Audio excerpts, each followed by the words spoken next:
Soyez bénis, peuple de Dieu, recevez la grâce du Seigneur. Aujourd'hui, nous allons répondre à une de vos questions. Le thème de ce jour, c'est l'ouverture des portes. Par rapport à toutes les questions que vous m'avez posées sur WhatsApp, sur Messenger, sur tous les réseaux sociaux, comment est-ce que Dieu ouvre les portes? Qu'est-ce qu'il faut faire quand on est devant une situation de Goliath, une situation de montagne à déplacer, un challenge? Qu'est-ce qu'il faut faire spirituellement et physiquement afin que les portes puissent s'ouvrir et qu'on puisse avoir une percée? Suivez cette vidéo jusqu'au bout. Avant toute chose, chers frères et sœurs, vous devez savoir que la vie chrétienne est faite de principes. Les principes de la parole de Dieu, ce sont les voies selon lesquelles nous pouvons obtenir ce que Dieu nous a donné. Et ces principes-là se dégagent quand nous lisons la parole. D'abord, sachez qu'il y a une porte devant chaque chose. Tout ce que vous cherchez dans votre vie, il y a une porte devant. Et les portes ne sont pas ouvertes, elles sont fermées. Les portes sont fermées d'avance. C'est pour cela que Jésus l'a dit.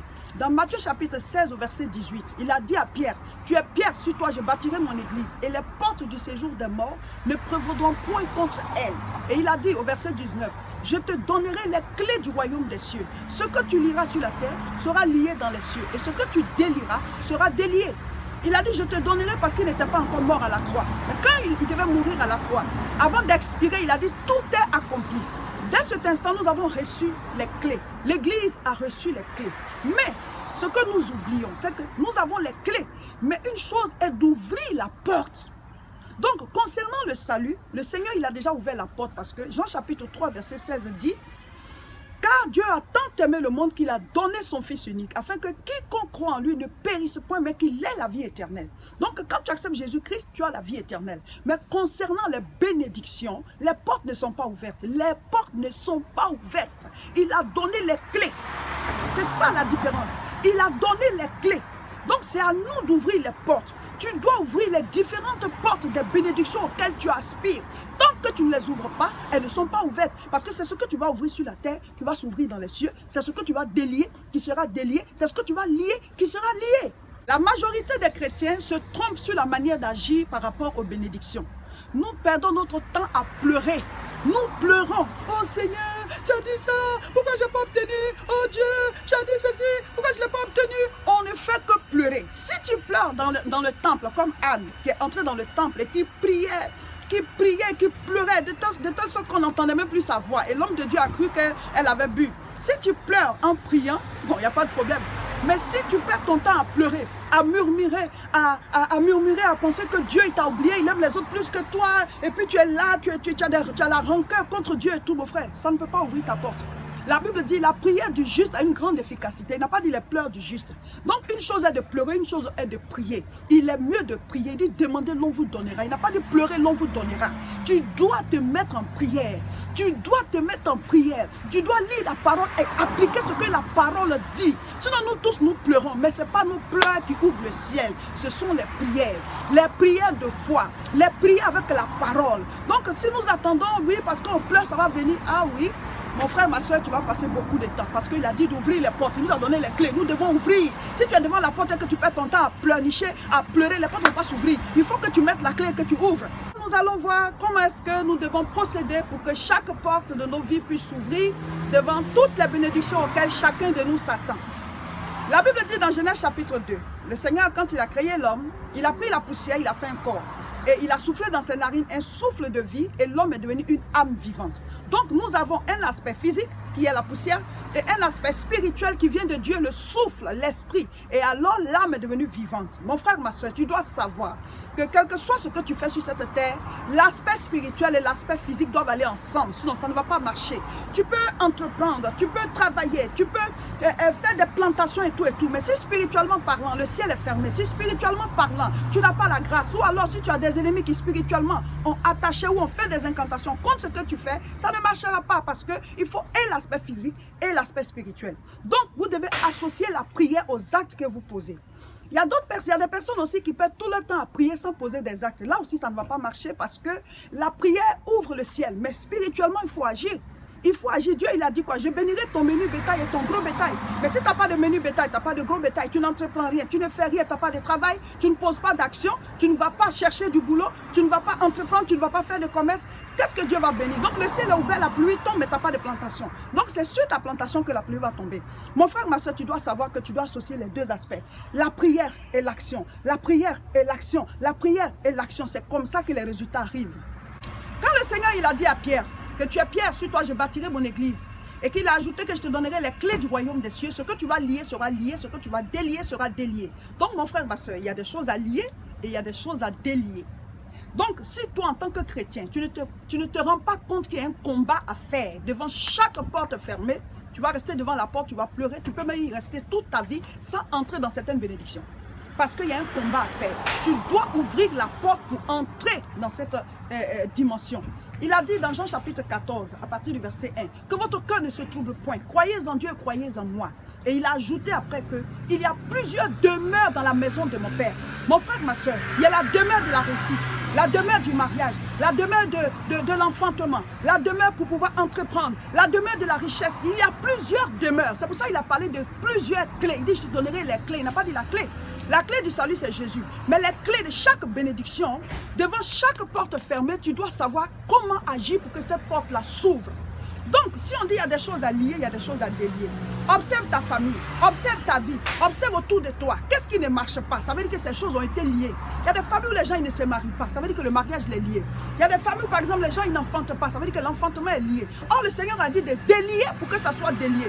Donc, toi, tu as reçu les clés. Souvent, on dit, je suis chrétien, ça n'agit plus sur moi. C'est vrai, ça n'agit plus sur toi. Ça veut dire quoi? Que le Seigneur, il a déjà payé le chèque. Il t'a donné un chèque blanc. Mais tu dois encaisser le chèque. Quand il dit ça n'agit plus sur toi, ça veut dire que tu as reçu les clés.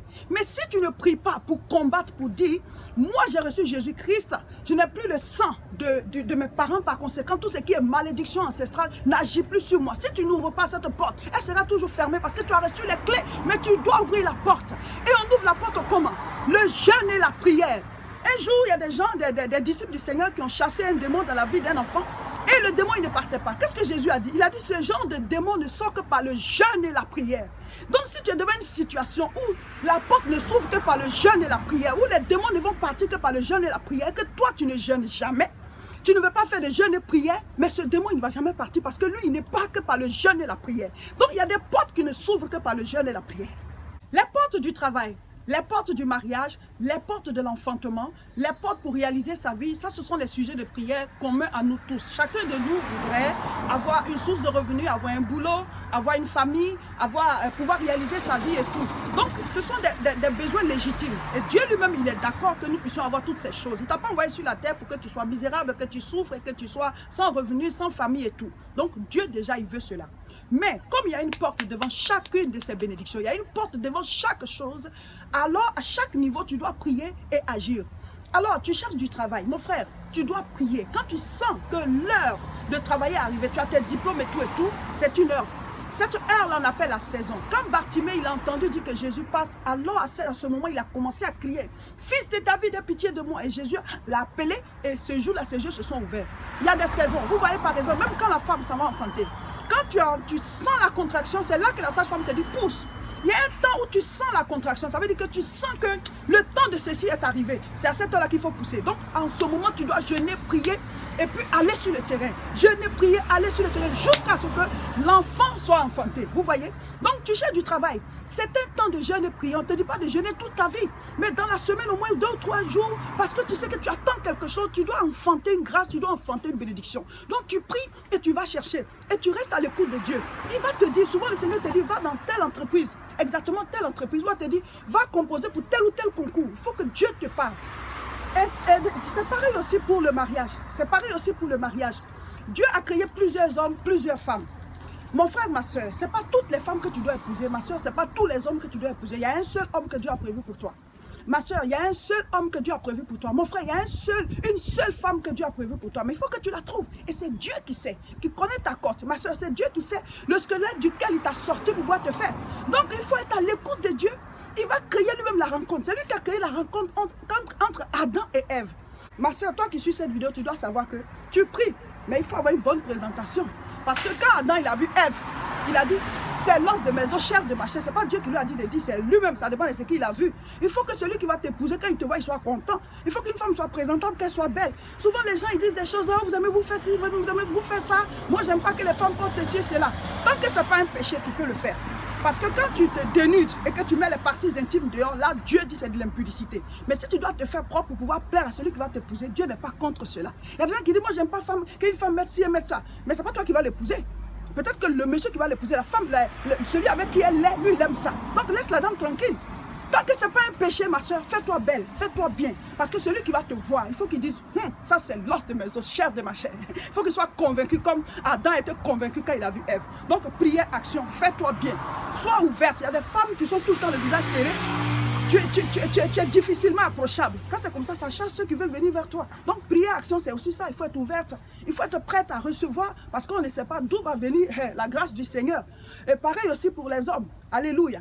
Donc, et pour le travail, et pour l'enfantement, et pour le mariage, et pour tout, nous devons prier et agir. Prier et agir. Et les portes vont s'ouvrir.